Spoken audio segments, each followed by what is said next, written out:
नमस्कार, स्वागत है आप सभी का। आप देख रहे हैं डबल टुनाइट। मैं हूं आपके साथ आशुतोष चतुर्वेदी और बुलेटिन में आज आपको दिखाएंगे किस तरह एक पायलट की सनक और उसके एक ज्यादती मामले में चलते आपको बताया कि 149 यात्रियों को अपनी जान से हाथ धोना पड़ा और दिखाएंगे टीम इंडिया की कल की हार से आज भी कौन जश्न मना रहा है। कुछ और भी होंगी खबरें, लेकिन शुरुआत करते हैं 10 मिनट में दुनिया की 10 बड़ी खबरों के साथ।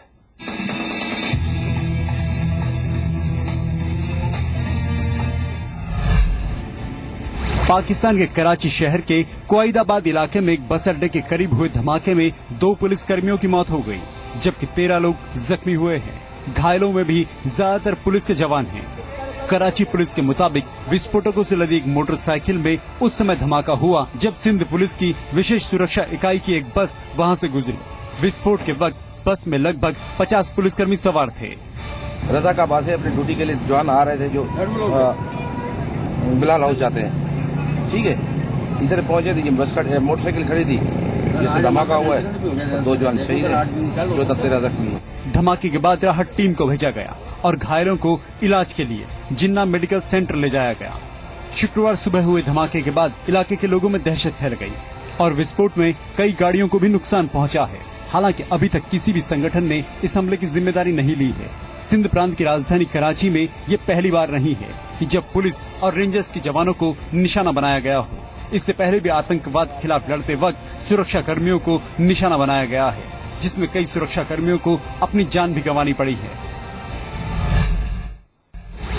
श्रीलंका ने भारत की सुरक्षा संबंधी चिंता और प्रधानमंत्री नरेंद्र मोदी को दिए गए आश्वासन को नजरअंदाज कर दिया है। चीन की मीडिया रिपोर्ट्स के मुताबिक श्रीलंका के राष्ट्रपति मैत्रीपाला सिरिसेना ने चीनी राष्ट्रपति शी जिनपिंग को आश्वासन दिया है कि चीन कोलंबो बंदरगाह परियोजना पर काम कर सकेगा। चीनी राष्ट्रपति शी जिनपिंग और श्रीलंका के राष्ट्रपति मैत्रीपाला सिरिसेना की मुलाकात में चीन श्रीलंका के बीच सैन्य और समुद्री सहयोग पर बात हुई। मुलाकात के बाद चीन के उप विदेश मंत्री लियो जियानचाओ ने कहा कि दोनों नेता रिश्ते मजबूत करने पर सहमत हुए हैं। हालांकि अभी तक श्रीलंका की तरफ से इस पर आधिकारिक टिप्पणी नहीं की गई है। आपको बता दें कि भारत ने चीन के हिंद महासागर में आने से क्षेत्रीय सुरक्षा पर चिंता जताई थी। सिरिसेना ने मोदी को आश्वासन दिया था कि वो पूर्व राष्ट्रपति महिंदा राजपक्षे द्वारा चीन के साथ किए गए समझौतों पर फिर से विचार करेंगे। मोदी ने हिंद महासागर में चीन की बढ़ती सैन्य गतिविधियों पर भी चिंता जताई थी। लेकिन अब खबर है कि सिरिसेना ने चीन को भरोसा दिया है कि वो विवादास्पद $1.5 अरब की कोलंबो पोर्ट सिटी परियोजना को जारी रखेंगे। बांग्लादेश में अष्टमी स्नान के मौके पर मची भगदड़ में 10 श्रद्धालुओं की मौत हो गई। हादसा बांग्लादेश की राजधानी ढाका के पास नारायणगंज में ब्रह्मपुत्र नदी के किनारे पर हुआ, जहां ये श्रद्धालु स्नान के लिए पहुंचे थे। मारे गए 10 लोगों में से 7 महिलाएं हैं, जिनमें ज्यादातर की उम्र 50 साल से ज्यादा बताई जा रही है। वहीं भगदड़ में 30 लोग जख्मी हुए हैं। पुलिस के मुताबिक भगदड़ शुक्रवार सुबह 10 बजे उस वक्त मची जब लोग अष्टमी स्नान के लिए पहुंचे थे। अष्टमी स्नान बांग्लादेश में हिंदुओं के सबसे बड़े त्योहारों में से एक है। बांग्लादेश में हजारों श्रद्धालु पवित्र स्नान के लिए ढाका से 20 किलोमीटर दूर नारायणगंज स्थित लंगल बांध आते हैं। शुक्रवार सुबह स्नान 5:48 पर शुरू हुआ था, लेकिन कुछ घंटे में नदी के सारे घाट खचाखच भर चुके थे। स्थानीय प्रशासन के मुताबिक उन्होंने स्नान के लिए 16 घाट तैयार किए थे। हालांकि प्रशासन हादसे की जांच कर रहा है। अमेरिका के न्यूयॉर्क शहर के ईस्ट विलेज के पास एक इमारत में विस्फोट के बाद आग लग गई, जिसमें 12 लोग जख्मी हो गए। घायलों में 3 की हालत नाजुक बताई जा रही है। आग कितनी भीषण थी, इसका अंदाजा इस बात से लगाया जा सकता है कि आग को काबू करने के लिए फायर ब्रिगेड की 200 गाड़ियां लगी रही। न्यूयॉर्क के मेयर बिल डी ब्लासियो की तरफ से दी गई जानकारी के मुताबिक इमारत में धमाका गुरुवार दोपहर करीब 3:20 पर हुआ, जिसके बाद 2nd एवेन्यू और 7th स्ट्रीट के पास स्थित इमारत में धुआं निकलना शुरू हो गया। आग की लपटें इतनी तेज थी कि आसपास की इमारतों तक भी पहुंच गई, जिसमें 2 इमारतों को नुकसान पहुंचा है। जिस इमारत में आग लगी वो 5 मंजिला थी और इसका इस्तेमाल कमर्शियल और रेजिडेंशियल दोनों तौर से किया जा रहा था। शुरुआती जांच में पता चला है कि विस्फोट इमारत में चल रहे गैस के काम की वजह से हुआ। हालांकि हादसे की अभी जांच जारी है। देश में बिगड़े हालात और विद्रोहियों की तरफ से तेज हुए संघर्ष के बाद यमन के राष्ट्रपति मंसूर हादी सऊदी अरब की राजधानी रियाद पहुंच गए हैं। यमन में विद्रोहियों की तरफ से बुधवार को किए गए हमले के बाद मंसूर हादी लापता हो गए थे, लेकिन अब खबर है कि वो सऊदी अरब में हैं। आला अधिकारियों का कहना है कि राष्ट्रपति मंसूर हादी शनिवार को अरब लीग की बैठक में शामिल होने के लिए मिस्र जाएंगे। यमन में हुती विद्रोहियों के खिलाफ सऊदी अरब के नेतृत्व में गठबंधन सेना ने बुधवार रात हवाई हमले शुरू कर दिए थे। वहीं शिया विद्रोहियों पर किए जा रहे इन हमलों को ईरान ने खतरनाक बताया है। गुरुवार को हवाई हमलों की दूसरी रात लड़ाकू विमानों ने यमन की राजधानी सना में विद्रोहियों के ठिकानों और अदेन के पास स्थित सैन्य हवाई अड्डे को निशाना बनाया। खबरों के मुताबिक इन हमलों में आम लोग भी हताहत हुए हैं। हवाई हमलों को लेकर सऊदी अरब का कहना है कि वो राष्ट्रपति मंसूर हादी की कानूनी सरकार की रक्षा कर रहा है। सना पर हुती विद्रोहियों के नियंत्रण के बाद से राष्ट्रपति हादी ने पिछले महीने अदेन में शरण ले ली थी। वो राजधानी से भागकर अदेन आ गए थे, जहां वो नजरबंद थे। हुती विद्रोही लगातार देश में सत्ता परिवर्तन की मांग कर रहे हैं। उत्तर कोरिया ने शुक्रवार को घोषणा की है कि उसने दक्षिण कोरिया के 2 जासूसों को गिरफ्तार किया है, जो कथित तौर पर गोपनीय सूचना इकट्ठा करने और देश को अस्थिर करने में लगे थे। प्योंगयांग में एक प्रेस कॉन्फ्रेंस में 2 लोगों के फोटो जारी किए गए, जिनकी पहचान किम कुक गी और चो चुन गिल के तौर पर हुई है। दोनों पर उत्तर कोरिया के सर्वोच्च नेता किम जोंग उन को नुकसान पहुंचाने का आरोप लगाया गया है। वहीं दक्षिण कोरिया सरकार ने आरोपों का खंडन करते हुए उत्तर कोरिया से दोनों को रिहा करने को कहा है। वहीं दक्षिण कोरिया और अमेरिका ने शुक्रवार को व्यापक स्तर पर संयुक्त नौसैन्य अभ्यास शुरू कर दिया। ये सालाना सैन्य अभ्यास फुल ईगल का हिस्सा है। 6 दिनों तक चलने वाले सैन्य अभ्यास की शुरुआत दक्षिण कोरिया के पोहांग में हुई है, जिसमें दोनों देशों के 4100 नौसैनिक और 3500 तटरक्षक जवान हिस्सा ले रहे हैं।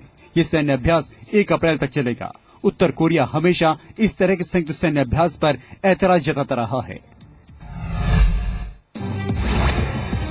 चिली में लोग इन दिनों 3 तरह की प्राकृतिक आपदाओं से जूझ रहे हैं। यहाँ के 3 राष्ट्रीय पार्कों में आग लगी हुई है।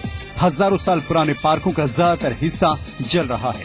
आग के खतरे को देखते हुए रिहायशी इलाकों को खाली कराया जा रहा है और दमकल की टीमें लगातार आग पर काबू पाने की कोशिशों में लगी हैं। वहीं देश का उत्तरी हिस्सा बाढ़ का सामना कर रहा है। बाढ़ के चलते रास्ते बंद हो गए हैं और बिजली गुल है। चिली के उपगृह मंत्री महमूद एलियू ने बताया कि अलग अलग हादसों में 7 लोगों को जान गंवानी पड़ी है, जबकि 20 लोग लापता हो गए हैं। वहीं बड़ी संख्या में लोगों को विस्थापित होना पड़ा है। चिली सरकार ने अटाकामा और अंटोफागास्टा में इमरजेंसी की घोषणा कर दी है। मूसलाधार बारिश के चलते माइनिंग ऑपरेशन कुछ समय के लिए रोक दिया गया है। चिली की एयरफोर्स की ओर से लोगों को जरूरत का सामान मुहैया कराया जा रहा है। वहीं चिली में पिछले 10 दिनों से विलैरी का ज्वालामुखी फट रहा है, जिसकी वजह से आसपास के इलाके में इमरजेंसी लागू कर दी गई है। रूसी राष्ट्रपति व्लादिमीर पुतिन ने 100 मिलियन पाउंड यानी करीब 930 करोड़ रुपए खर्च करके अपने लिए 2 नए लग्जरी जेट खरीदे हैं। पुतिन के नए जेट के अंदर की फोटोज पिछले दिनों इंटरनेट पर लीक हुई, जो रूस के लोगों के लिए नाराजगी की वजह बन गई हैं। पुतिन ने यह सौदा ऐसे वक्त पर किया है जब देश आर्थिक संकट के दौर से गुजर रहा है। यूक्रेन में अलगाववादियों का समर्थन करने के कारण रूस को पश्चिमी देशों की तरफ से प्रतिबंधों का सामना करना पड़ा है, जिसके चलते देश कर्ज में डूबा है। इन फोटोज को सबसे पहले पोस्ट करने वाले ब्लॉगर कुंगरोव ने लिखा है कि रूस के स्वयंभू बादशाह ने खुद को जेट का तोहफा दिया है। इन फोटोज में जेट में मौजूद 5 स्टार होटल जैसी सुख सुविधाओं को देखा जा सकता है। जेट में सफेद लेदर की कुर्सियां, king size bed, kitchen, gym और कॉन्फ्रेंस रूम तक सभी सुविधाएं मौजूद हैं। हर तरफ की दीवार कीमती पेंटिंग से सजी है। पहला प्लेन IL-96-300 जेट है, जिसकी कीमत करीब 400 करोड़ रुपए है। वहीं दूसरा प्लेन IL-96-300 PU है, जिसकी कीमत करीब 569 करोड़ रुपए है। हालांकि दोनों प्लेन अभी तक पूरी तरह तैयार नहीं हैं। उम्मीद की जा रही है कि इस साल के आखिर तक दोनों प्लेन पुतिन की जेट यात्रा के लिए तैयार हो जाएंगे। ब्राजील के रियो दी जेनेरियो की मशहूर क्राइस्ट की मूर्ति इन दिनों बदली बदली नजर आ रही है। दरअसल क्राइस्ट के इस मशहूर स्टैचू को पर्पल कलर में रंग दिया गया है। ब्राजील के दूसरे बड़े शहर रियो डी जेनेरियो में एपिलेप्सी यानी मिर्गी की बीमारी को लेकर जागरूकता कार्यक्रम आयोजित किया गया। इसमें बड़ी संख्या में लोगों ने हिस्सा लिया। रियो डी जेनेरियो में बना ये क्राइस्ट का स्टैचू बैंगनी रंग की रोशनी से सराबोर नजर आया। आयोजकों ने इसे पर्पल डे का नाम दिया है और विश्व भर में लोगों से बैंगनी रंग के कपड़े पहनने की अपील की है ताकि इस बीमारी को लेकर लोगों को जागरूक किया जा सके। purpleday.org वेबसाइट के मुताबिक विश्व में हर 100 लोगों में से एक शख्स को मिर्गी की बीमारी है। हालांकि इस बीमारी का कोई स्थायी इलाज नहीं है, लेकिन सर्जरी और दवाओं के सेवन से इसे काफी हद तक नियंत्रित किया जा सकता है। भारतीय प्रधानमंत्री नरेंद्र मोदी के व्यक्तित्व का लोहा अमेरिकन पत्रिका फॉर्च्यून ने भी मान लिया है। पत्रिका ने उन्हें दुनिया के 50 महानतम नेताओं की सूची में जगह दी है। अच्छी बात यह है कि इस सूची में नोबेल पुरस्कार विजेता कैलाश सत्यार्थी भी शामिल किए गए हैं, लेकिन अमेरिकी राष्ट्रपति बराक ओबामा लगातार दूसरी बार सूची में जगह बनाने में नाकामयाब रहे हैं। फॉर्च्यून ने व्यवसाय, सरकार और परोपकार के क्षेत्र में बदलाव लाने वाले असाधारण पुरुषों और महिलाओं की अपनी सालाना लिस्ट में प्रधानमंत्री मोदी को 5वें और कैलाश सत्यार्थी को 28वें नंबर पर जगह दी है। इस सूची में एप्पल के सीईओ टिम कुक को पहले नंबर पर जगह दी गई है, जबकि दूसरे नंबर पर यूरोपियन सेंट्रल बैंक के अध्यक्ष मारियो ड्रागी और तीसरे नंबर पर चीनी राष्ट्रपति शी जिनपिंग को जगह दी गई है।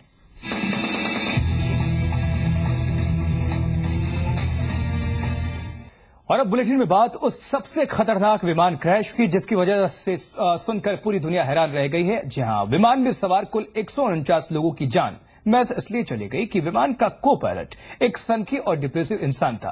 और हैरानी की बात यह है कि उसने अपने सारे फिजिकल और मेंटल टेस्ट भी पास कर लिए थे और उसके बाद जब वो हवा में पहुंचा तो उसकी सनक भी 7वें आसमान पर जा पहुंची। कभी छोटी उम्र में पायलट बनकर नाम कमाने वाले इसी पायलट ने 149 लोगों को मार डाला। और इस घटना के बाद से एविएशन गाइडलाइंस भी बदल दी गई हैं और कई कंपनियों ने कॉकपिट में पायलट के अकेले रहने पर पाबंदी लगा दी है, क्योंकि जर्मन विंग्स जेट में जो हुआ वो कल्पना से परे था।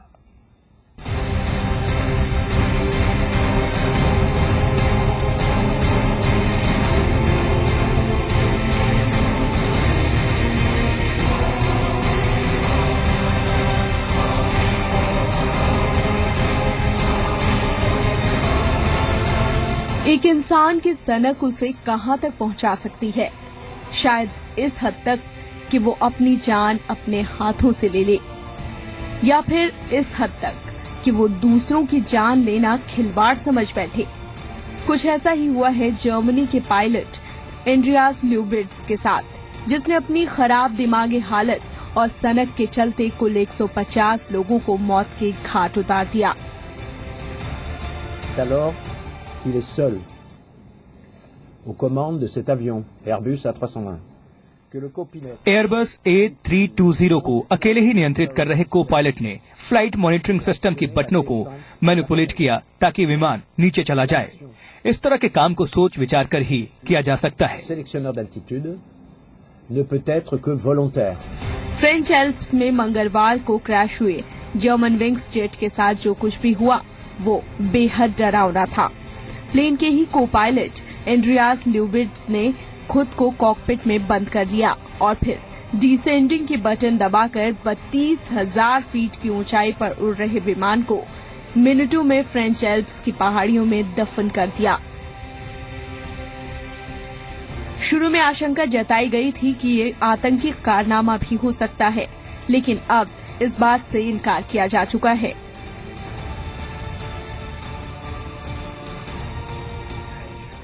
मुझे नहीं पता कि उसकी स्थानीय पृष्ठभूमि क्या है। वो जर्मन नागरिक था और आतंकवादी के तौर पर लिस्टेड नहीं था, बिल्कुल नहीं। ऑस्ट्रेलियन अखबारों के मुताबिक ल्यूबिट्स दिमागी तौर पर दुरुस्त नहीं था और वो पहले भी अपनी 6 महीने की ट्रेनिंग डिप्रेशन की वजह से छोड़ चुका था। हालांकि लुफ्तांसा एयरवेज के सीईओ का कहना है कि उड़ान से पहले होने वाले टेस्ट में वो 100% फिट था। सच्चाई कुछ भी हो, प्लेन से मिले वॉइस रिकॉर्डर के मुताबिक प्लेन के अंदर इतना सब कुछ चलता रहा। प्लेन के कैप्टन कॉकपिट का दरवाजा तोड़ने की कोशिश भी करते रहे, लेकिन बेचारे यात्रियों को ये बात तब पता चली जब वो मौत के मुंह में जाने लगे। Je pense que les victimes ne se sont rendues compte qu'au dernier moment. मुझे लगता है कि हादसे के शिकार लोगों को अंतिम वक्त में ये पता चला, इसलिए ऑडियो फाइल में यात्रियों के चीखने की आवाज बिल्कुल अंतिम समय में सुनाई दी है। Interviennent que juste dans les derniers instants, juste avant l'impact. लुबिड्स के घर की जांच हो रही है ताकि घटना से जुड़ी कुछ और जानकारियां मिल सके, लेकिन पड़ोसियों से मिली जानकारी के मुताबिक वो छोटी उम्र में होनहार बच्चा था, लेकिन बाद में डिप्रेशन और गर्लफ्रेंड से मिले धोखे ने उसे सनकी बना दिया। हालांकि ऐसी सनक की उम्मीद तो उन्हें भी नहीं थी। मैं उस बात के लिए बेहद दुखी हूँ जो हुआ है।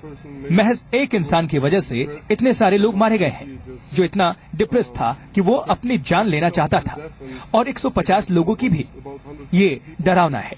मुझे विश्वास नहीं होता कि एक इंसान ऐसा कर सकता है। मानसिक दबाव और ज्यादती परेशानियां सबकी जिंदगी में होती हैं, लेकिन इनके चलते सरेआम गोलियां दाग देना या फिर हवा में इतना बड़ा हत्याकांड कर जाना कहीं भी माफी के काबिल नहीं है। Bureau report, C media. The world today में बढ़ते हैं आगे। जीत और हार किसी भी खेल का हिस्सा है, लेकिन वर्ल्ड कप सेमीफाइनल में भारत की हार के बाद जश्न की एक तस्वीर ऐसी दिखी कि जिसका भारत से कोई लेना देना नहीं था। खास बात यह है कि जश्न मनाते ये फैंस ऑस्ट्रेलियाई भी नहीं थे, तो थे कौन? चलिए जानते हैं।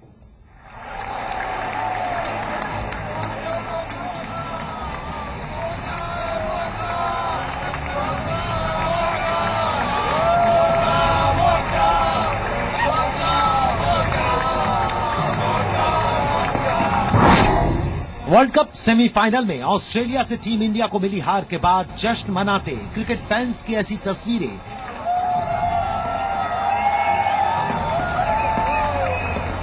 सात समंदर पार सिडनी क्रिकेट ग्राउंड पर भी दिखी और पड़ोसी मुल्क पाकिस्तान में भी।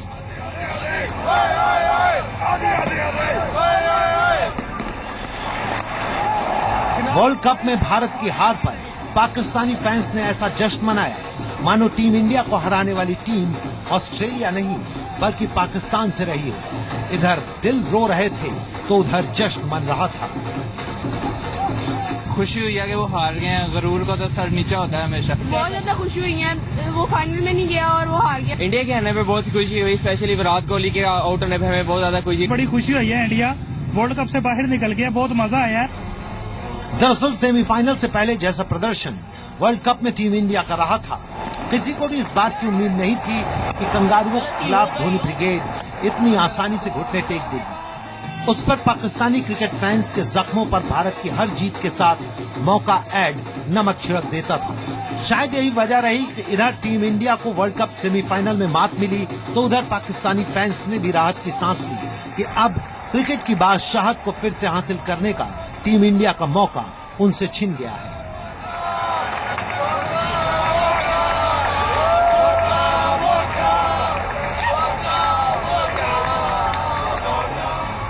सीधे लफ्जों में कहा जाए तो खुशी ऑस्ट्रेलिया की जीत की नहीं बल्कि भारत की हार की मनाई गई। जश्न इस बात को लेकर मनाया गया कि धोनी ब्रिगेड का वर्ल्ड कप में लगातार 11 जीत से जारी विजय रथ रुक गया है।